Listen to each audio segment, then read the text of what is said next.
For those that don't recognize him, you're leading deprived lives.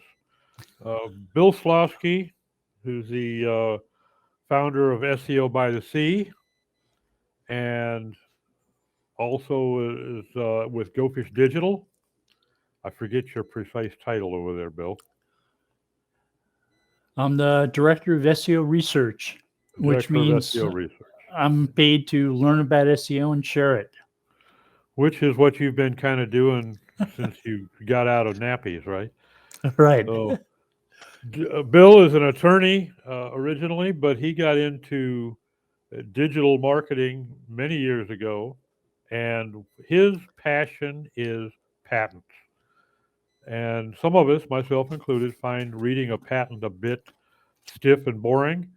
But when you read them the way that Bill does, and not just towards what are they trying to corner the market on, but what does this tell you about where their thought processes are leading? What might they be thinking about doing next with this technology, or what's their focus now?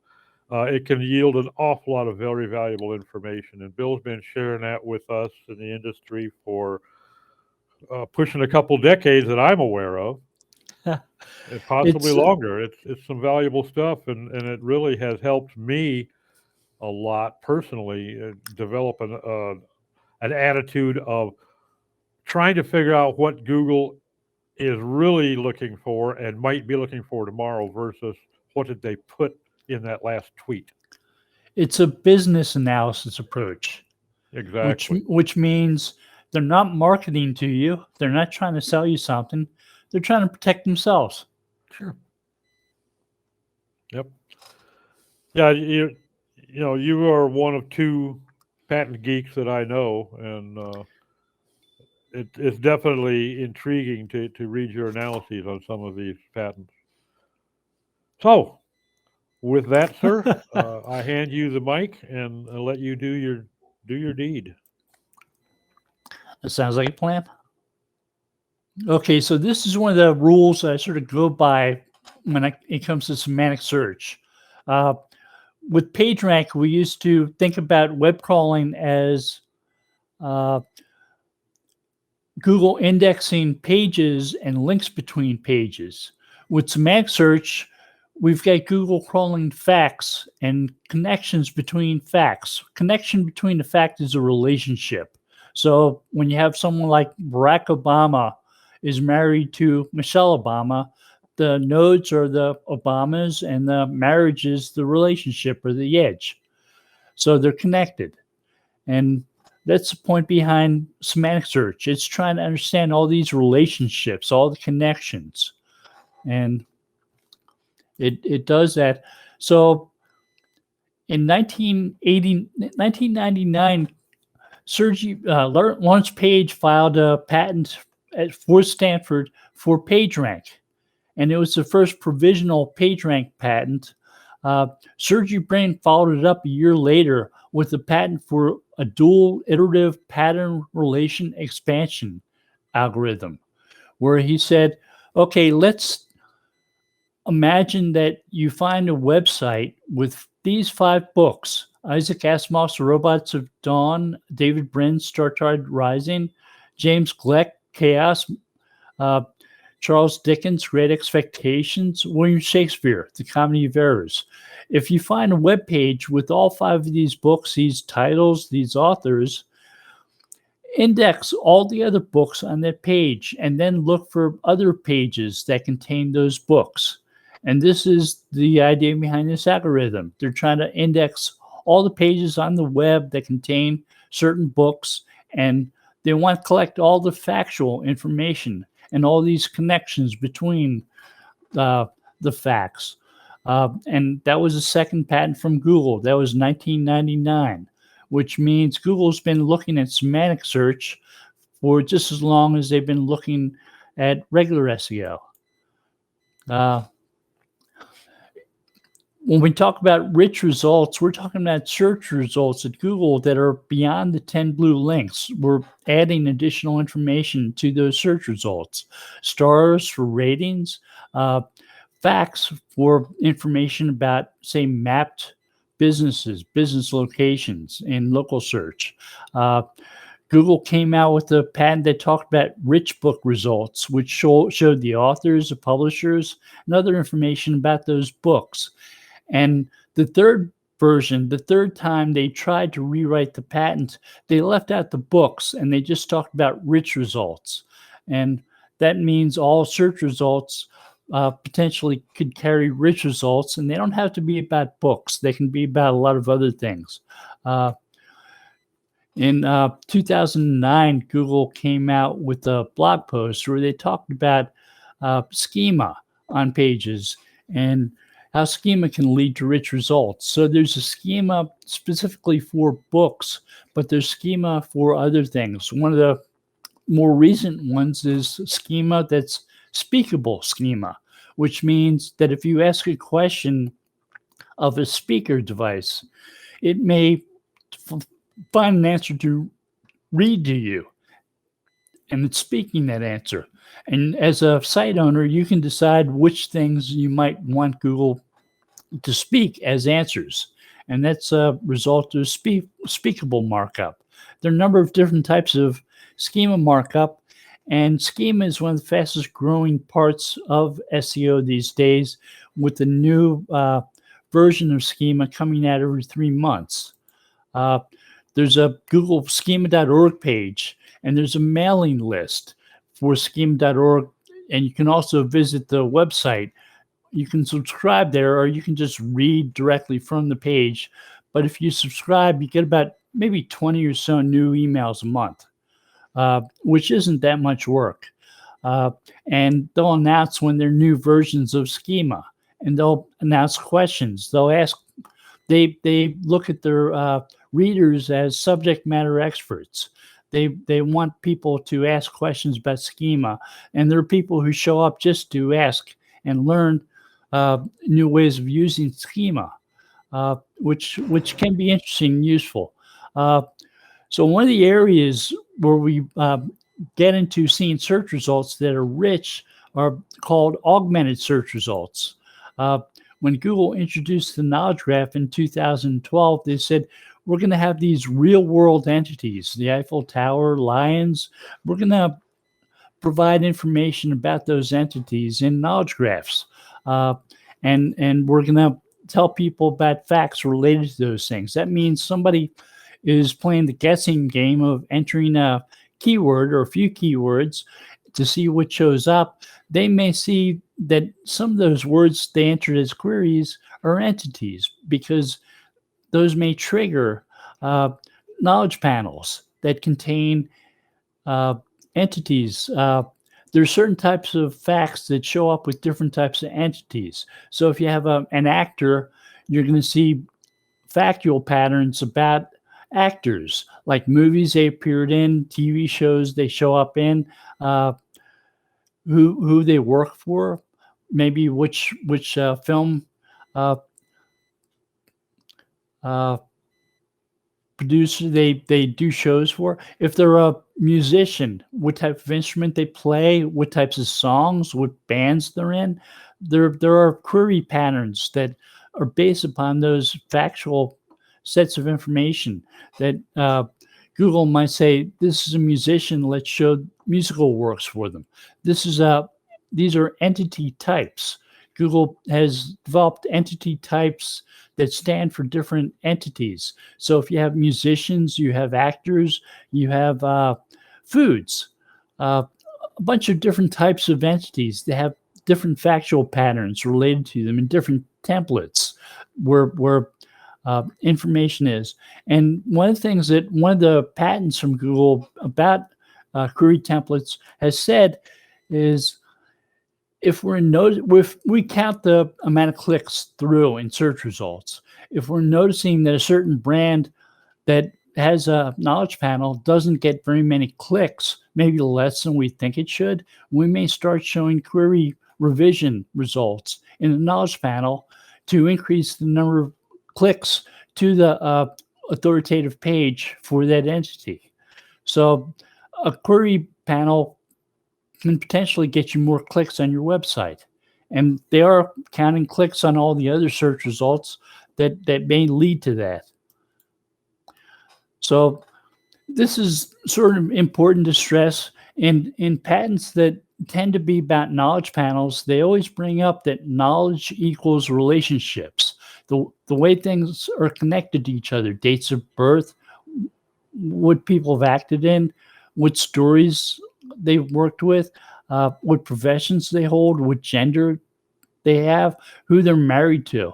These are all relationships that they're tracking in the knowledge graph. And that's how they keep track of all the entities, by how they are related to each other. That sort of makes them a knowledge graph. That means that Google is considering all these connections. So Paul Hare, who is a search engineer at Google, presented at SMX 16. And he said in that presentation, Google always looks for entities in search queries. Hi, how can I help?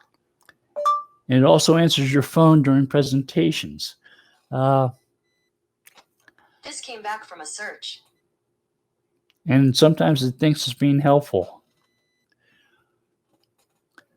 Okay, so you perform a query, Google will look to see if there's an entity in your query. If there is, it might start showing you things like knowledge panels or related questions, which are people also ask questions.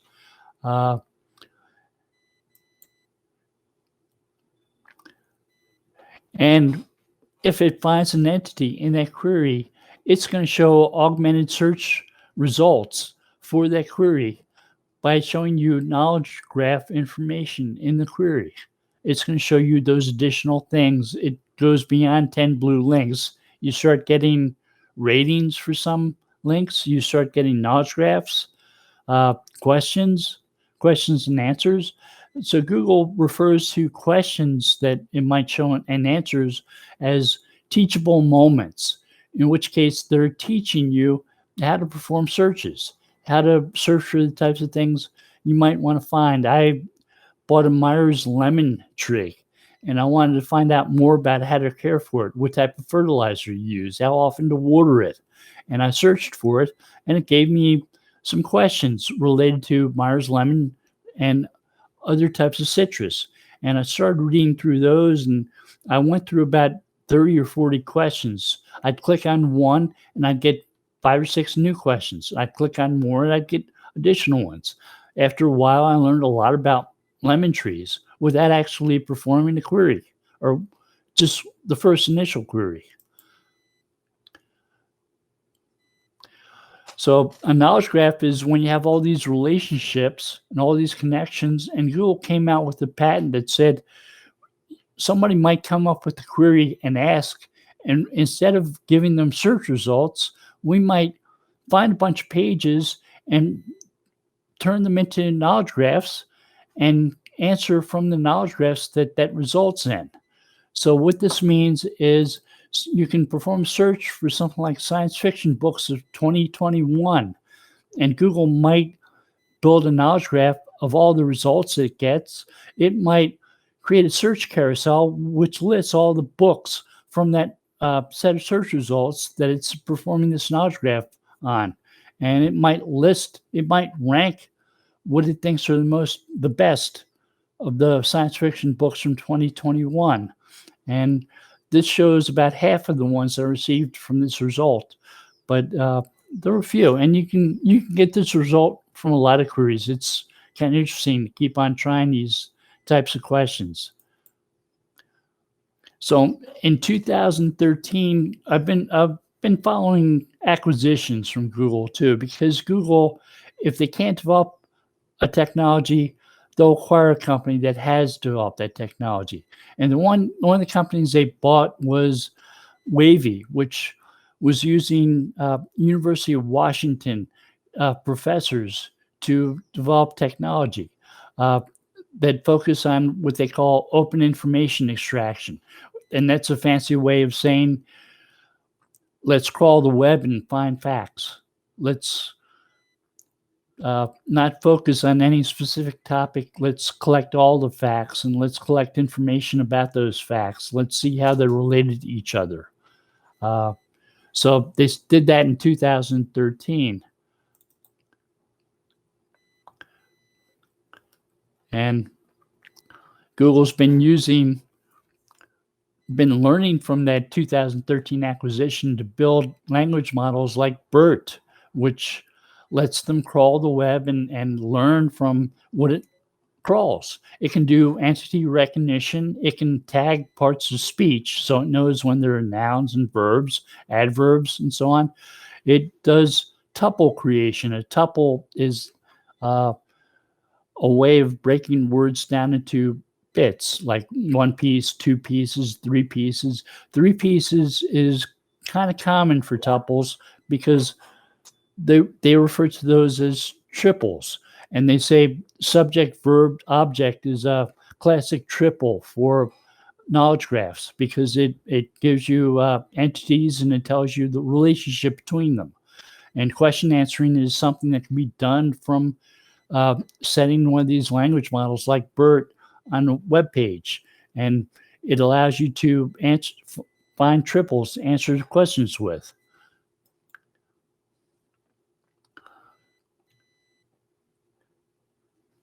So Google's patented this process of crawling web pages and extracting entities. An entity is often a noun, and many times Google will capitalize proper nouns, and they can use this language model to find nouns, and they'll look at if there's a subject, verb, object, natural grammar classification, way to tell what something's about. They can collect this information, and it's something that they can put in a knowledge graph and later answer questions with.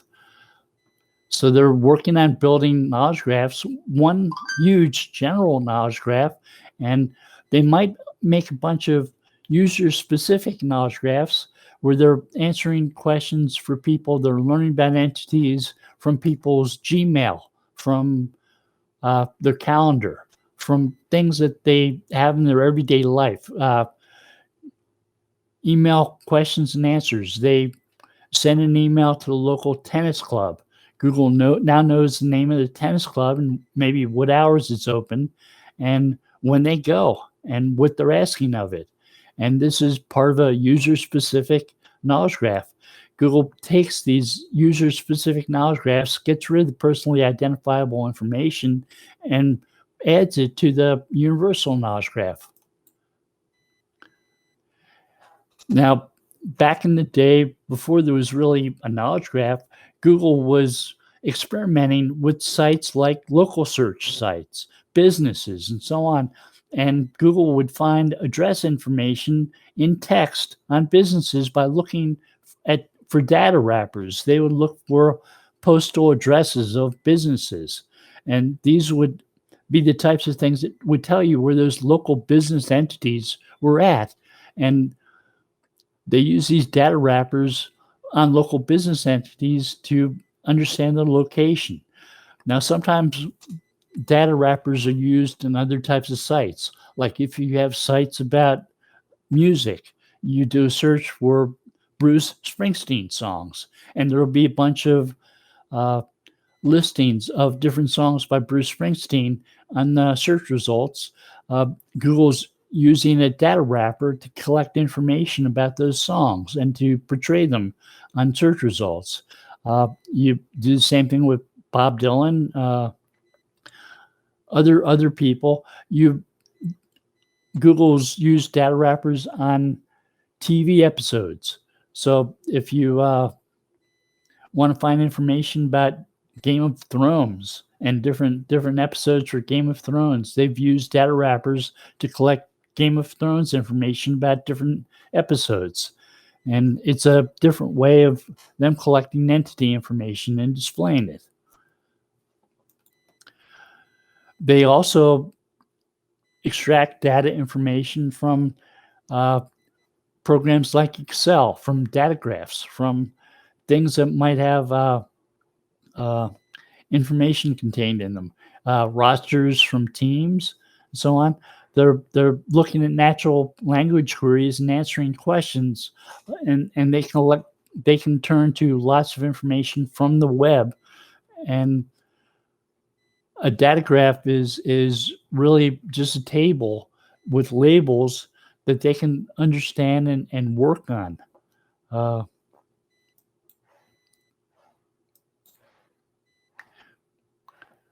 And somehow,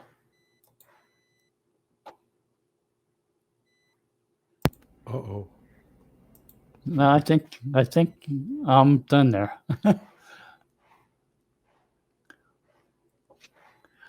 I thought I had more than that, but that's it. Okay. Oh, sorry about that. So I'm ready for some questions and answers. If you have some questions.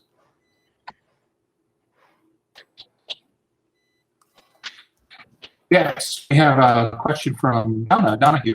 Is Speakable Schema out of beta yet? Google released Speakable Schema 9 months early for news sites only, but it came out of beta and it's useful for more than news sites now. I asked Danny Sullivan on Twitter if it could be used for other types of sites, and he said, yeah, go ahead, no problem.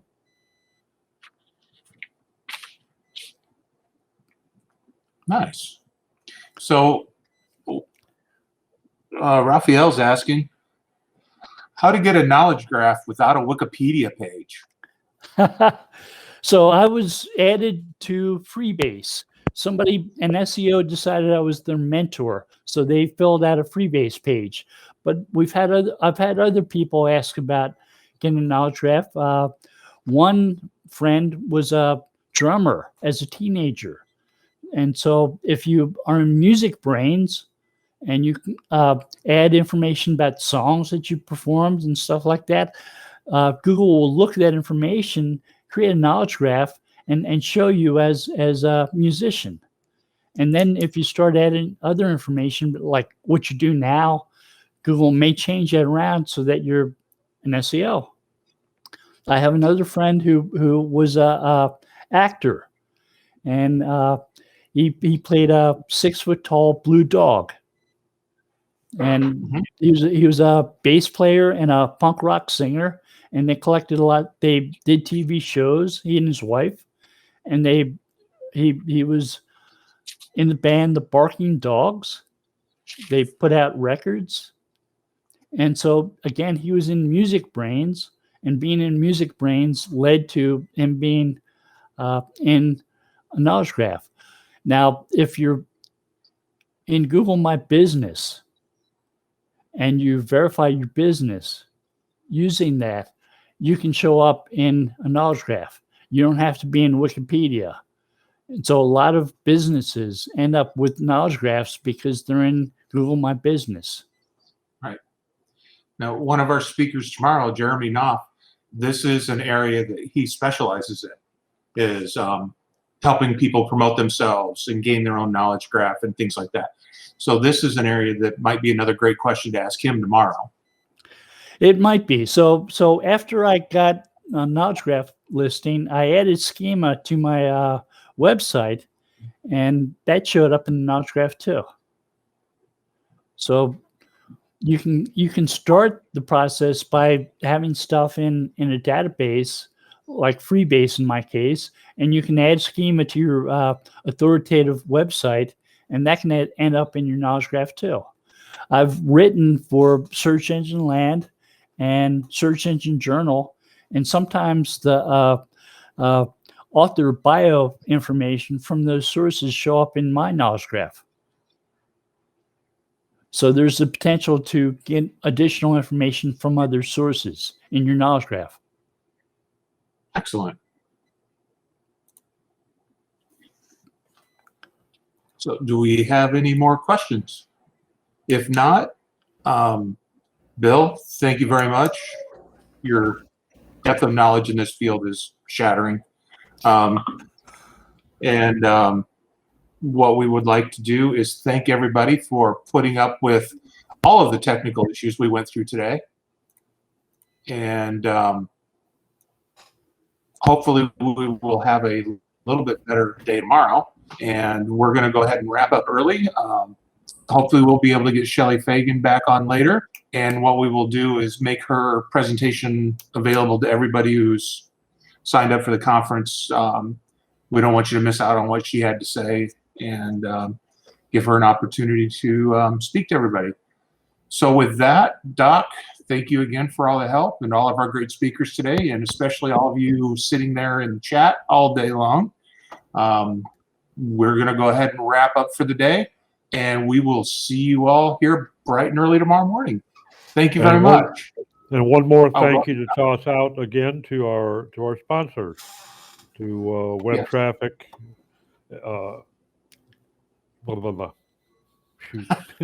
web traffic advisors, Chris Boggs, and to Internet Marketing Ninjas, Jim Boykin, and to Duda Co.